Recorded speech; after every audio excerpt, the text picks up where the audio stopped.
Pangilang day natin dito. Second, third day na. Second night, third day. Good morning guys. Bali na namin. Third day na namin dito sa Sagada. And last day na namin. So, mamaya, before tayo bumaba, papuntang Baguio. Punta muna tayo sa isa sa mga cave, yung Sumyang Cave yata. So, yun. So, ngayon, breakfast na lang muna tayo. So, ang in-order ko is longganisa. Kasi misis spam. Handle nitong area na ito yung kabundukan. Kaya sa Baguio lang ngayon.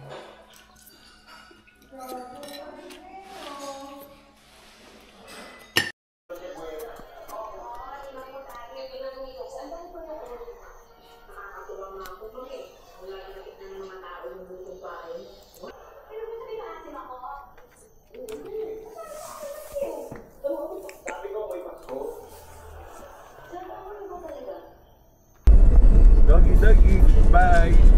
No? So, papunin lang mo yung guest.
guys, nag-drive na tayo papunta rito sa sa starting area nung papunta sa Sumaging Cave. So, yan, medyo maglalakad-lakad lang tayo ng konti papasok. Let's go down. Ito na yung pababang Sumaging Cave. Parang pag nadapa ako, may hahawakan. May sasalo sa akin. Yan, may hawakan ka na rito. Masakit pa yung tuhod ko kahapon.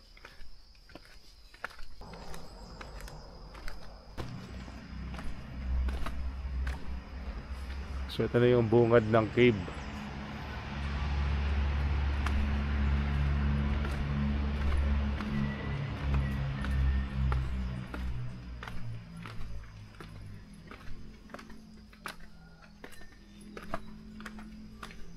Ba, napaka meron ng echo.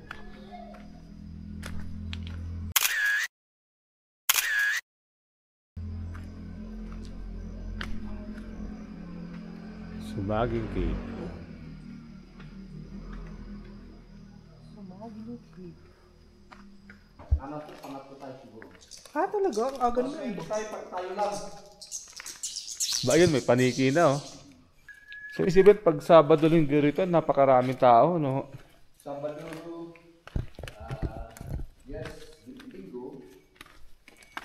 Kasi usually na arrival is Friday. Activity, Sabado. Hanggang linggo na po. Nice, oh.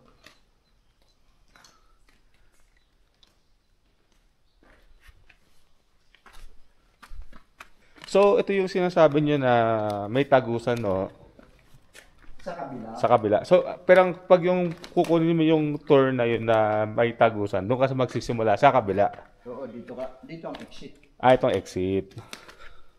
250 meters lang. So, nakataon na po yung guide ninyo. Ano siya? Hatian sa 4 na stage. Apa. Ito na po yung katapusan ng unang stage. Okay. Sa madilim hanggang sa may kung saan tayo magtatanggal ng tsinelas, yun na po yung katapusan ng pangalawang stage. Okay. Kung saan tayo nagtanggal ng tsinelas hanggang sa watery portion, rock formation, highlight portion, ayun na po yung pangatlong stage. Tignan po kung maabot natin yung pang-4. Okay pa. At meron pa yung pang-5 doon. Titignan ko kung maabot pa natin yung pang-5. So yung balikan ko yung excitement part sa mga pangatlo. Okay pa. Yung pangalawa, yung medyo risk portion dito sa pangalawang party kasi andun yung kapit sa bato, tulak sa bato. Meron din doon yung one technique kung ano yung ginawa ng una hanggang sa huli sa inyo. Dito ka man. So, okay na. Okay na. Doon ka sa Kamay. Ano ba ka?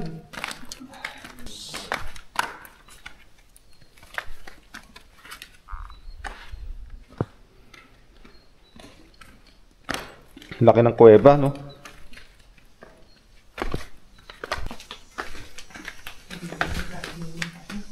Ayun na. Madilim na part na to.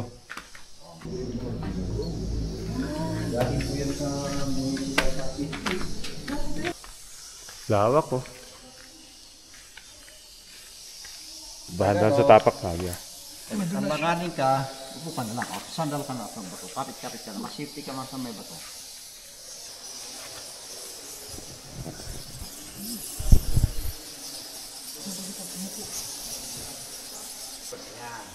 Yan dito.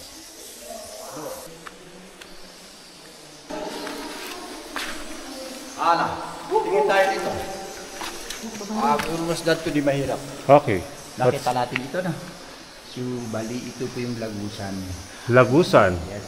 Pag yung entrance ito sa kabila, andito yung exit. Itong exit. Nakatuntun sila dito, kung meron pa silang extra na energy, tutuntunin nila yung turning point bago sila mag-exit sa pinanggalingan natin. Okay po. So, ito yung sinasabi nila na extreme na kuweba ng Sagada. Extreme. Okay po. Kasi ang Maabot gusto yan dito na yung lumyang. 7. Hindi, sa kabila yung entrance. 7 o 8 oras sa loob ng kuweba. 1:1. Okay. So, sa isang taon, siguro mahigit lang na 100 yung guests dyan. Yung kaya. So, ano yan, pagka papasok yan, talagang kailangan sinecheck lahat. Kung healthy ka, ganyan, di ba? Yes, tama. Okay, so makatayo kayo dito at mag-picture ako. Okay. Teka pa. Yan guys, tanggalin tayo na daw ng tsinelas. Tanggal tsinelas, no? Yes.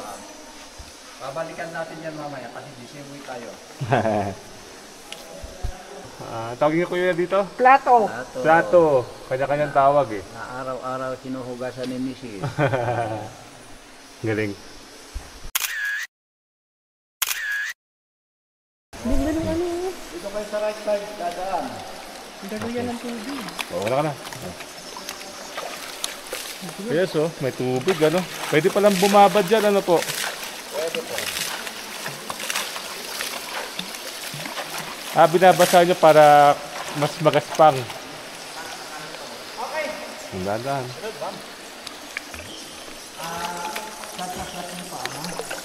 Nice. Lamig.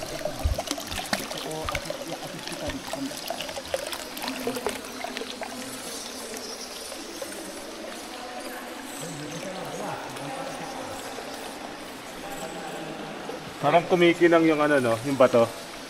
Bitik isa. Bitik isa. Ayan, usok. Ma'am.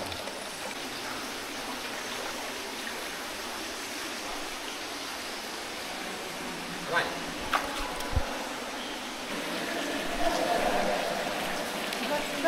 Ganda nga. Linaw ng tubig, oh.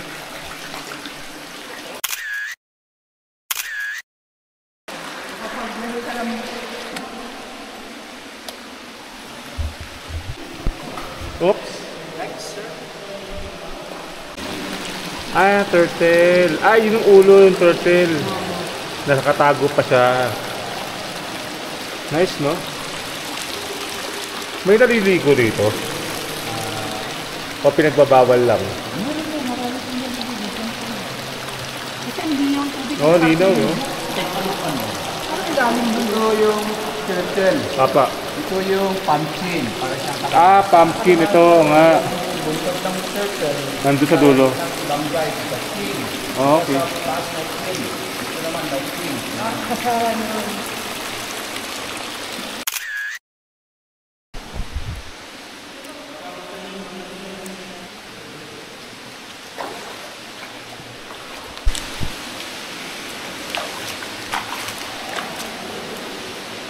Kuya, malalim yung gitnang yan.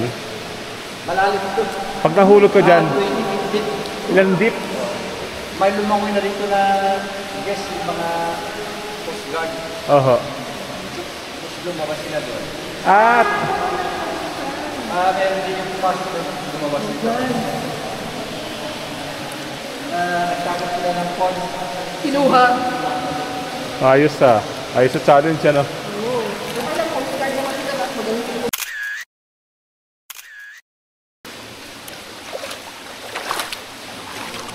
Yan, ito yung tiktik natin dito. Ito yung maunang pastor.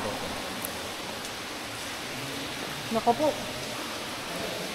Ayun, parang Spider-Man lang pala eh, no? Wala ka na nung kakapit ko talaga dun, Maggie. Yan. Tigas hawak.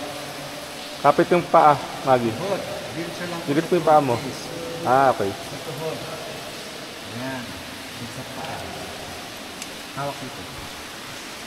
Sa paa. Sa paa. Okay. Okay, go, ma'am. So, Maggie, video mo ako. Gusto mo, sir, yung ibang technique? Ano yan? Talon. Maggie, oh. Iba namang technique. Nakaano na yan, ha? Ha? Di ako na. Okay na. Kaya niya yan. Kasi may parang may mas maganda pang technique ba kasi yun. Napapako ako dyan. Ito. Tapos dito. Dito. Pag ganun ka, Jelly, Spider-Man. Okay na kuya. Yes. Sa tuhod. Yes. Sa paa.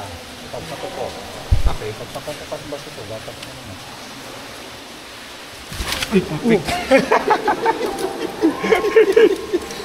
Kita mo pag...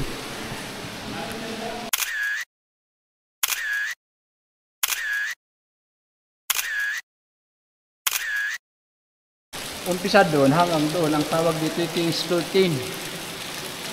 Oo. So, Oo nga, no? dito naman po, yung pinag-ipuan nila, para siyang ahas, yung ulo daw ay nakalublog sa loob. Okay, wait lang. Ito yung, okay.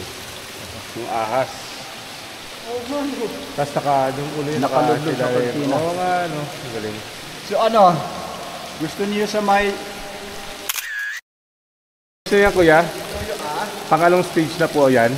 Pang-apat po, sir. Pang-apat na stage na to. Sabi nila na tunnel. Okay, tunnel. Stage 4. Stage 4.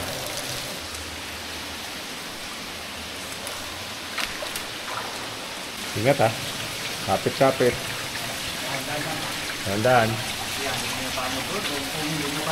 Ops, ops. Hawak ka. Ayan, ayaw. Oh, ayan.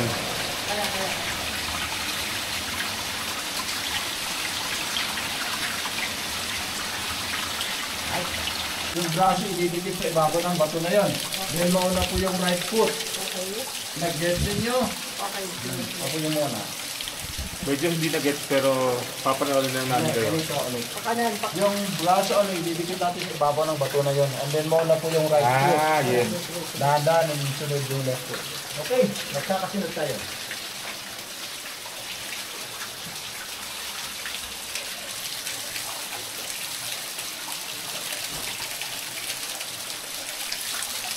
dito lang ka. Nakita niyo? Yes. Yes. Dito lang.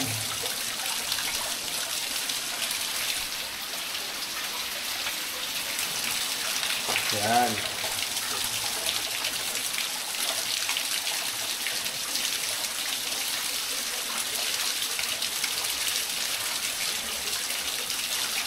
Okay.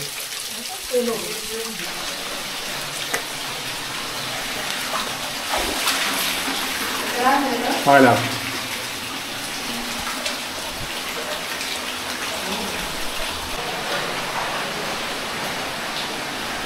Gusto tayo gagaling sa pulas na yun. Yan o.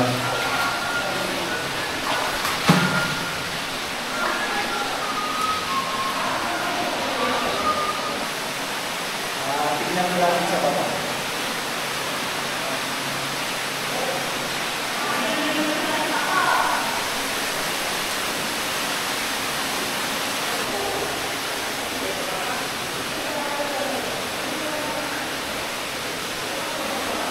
Upper body.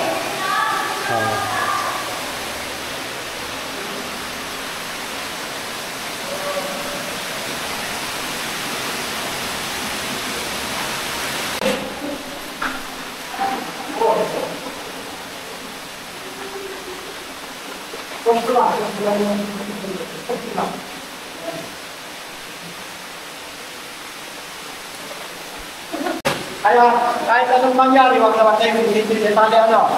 Yan ito lang nila.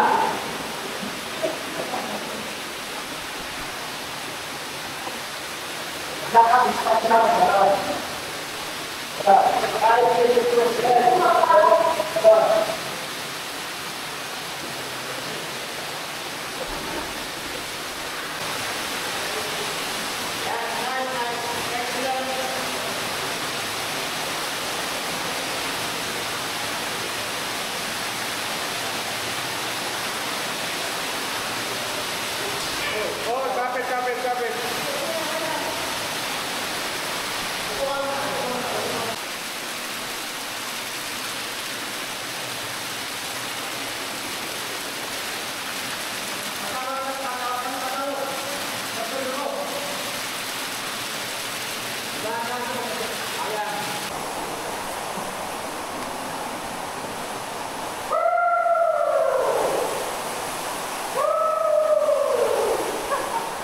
Lamig.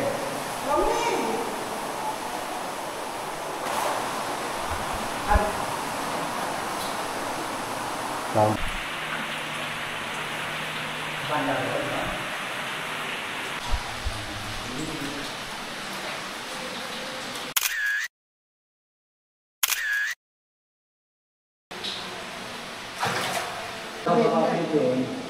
Yung sudan yung palibuli sa pumunta tayo dun sa nagitna. Ah, okay. Sige po ma'am. So, gilid lang. Ah, okay. Hindi ka na makakapa, ano? Tandaan. Hindi makakagawa yung paa mo. Oh. Yun. Yan. Bilang ko ma'am, slowly.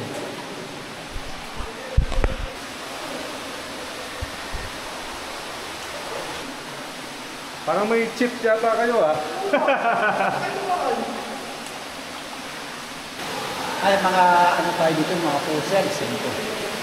Ah yes, may shells oh. Saka,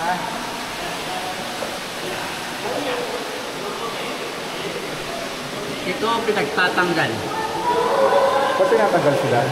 Ewan ko.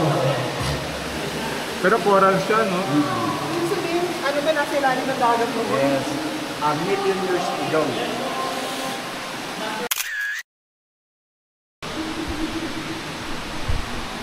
Nakita ninyo?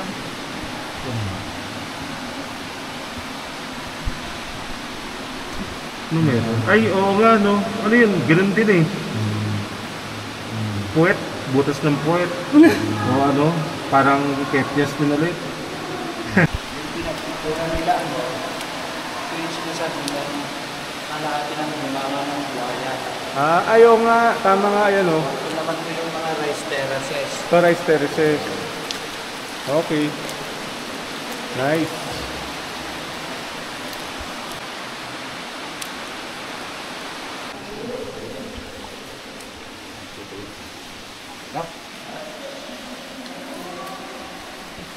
Lapit mo yung tali sa braso mo, ma'am. Huwag masyadong sweba. Flat yung pa. Flat yung pa. Flat, flat. Yan, ganyan lang. Flat palagi. Yan. Flat, flat lang lagi. Lapit yung braso mo sa tali. Flat, flat lang. Kaya, Flat, kaya. flat, flat, flat. Sige kuya. Flat, flat. Nice, ang galing.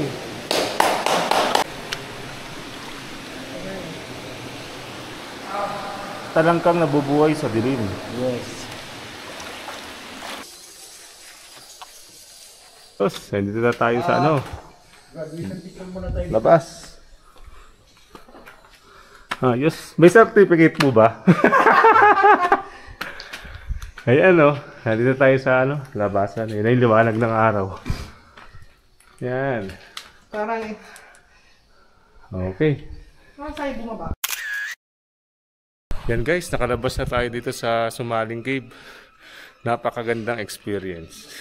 At mas lalong gaganda experience niya kung itong si Kuya Norman ang kukunin yung tour guide. So ano, bali siya rin yung tour guide namin kahapon nung pumunta kami sa Hanging Coffins at dun sa Coffee farm. Oo, yun. So, ang maganda sa kanya is very informative. Sinasabi niya yung history.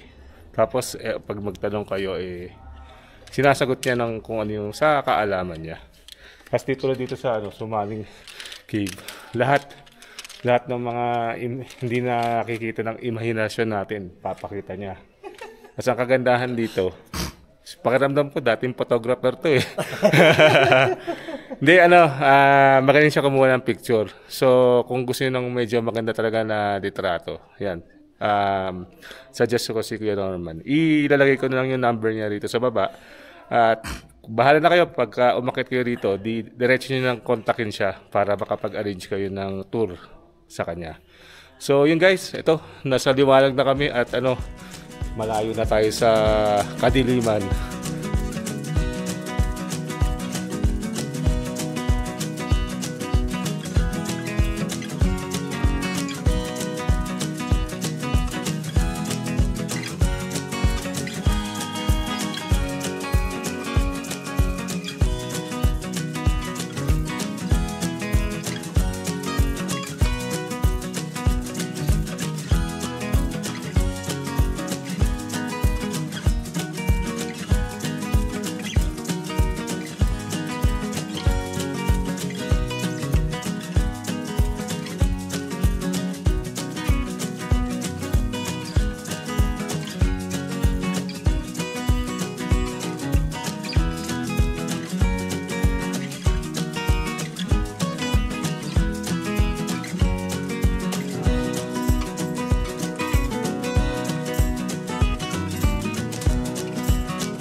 Ayun na yung food natin.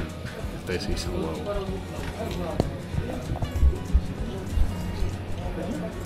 Spaghetti, fried chicken and rice. Kasi yung rice ko. Walang rice to. Yan na siya with rice. Anyway, okay lang. Pero meron dapat eh. Marami yung nakuha. Baka yung nakuha walang rice. Pwede.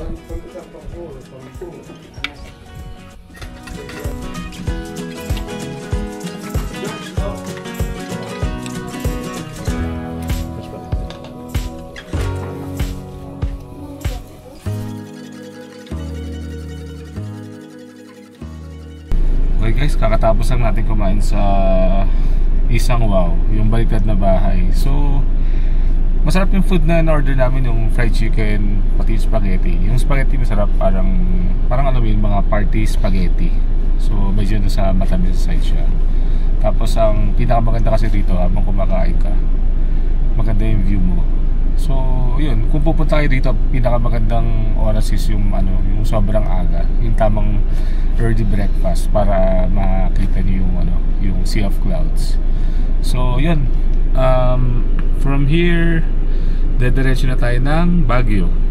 So, babiyahin na naman tayo ng mga around 3 to 4 hours. So, yun, enjoy na lang natin yung biyahe natin ulit. Road trip ulit tayo. So, later na lang ulit.